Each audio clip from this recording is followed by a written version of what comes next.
దేవుని నామానికి మహిమ కలుగును గాక. మరి సహోదరి పేరు రిబకా.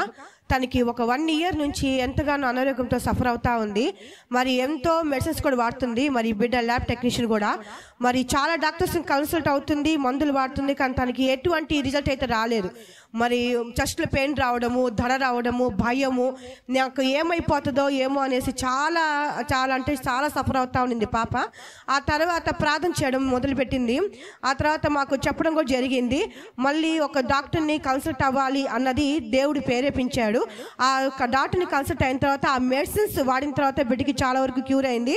ఇది 1 సంవత్సరం నుంచి బిడ్డ పడుతున్నటువంటి బాధ అండి.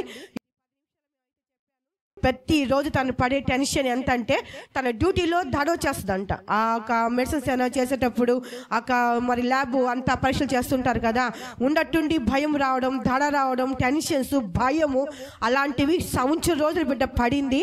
మరి ఆ అన్నిటి విషయం నుంచి దేవుడు విడుదల ఇచ్చాడు. ఇప్పుడు స్వస్థపరిచి దేవుడు ఆలయంలో ఆయన బిడ్డను సాక్షిగా వాడుకున్నందుకు దేవుని నామని మాత్రమే మహిమ కలుగును గాక. ఆమేన్.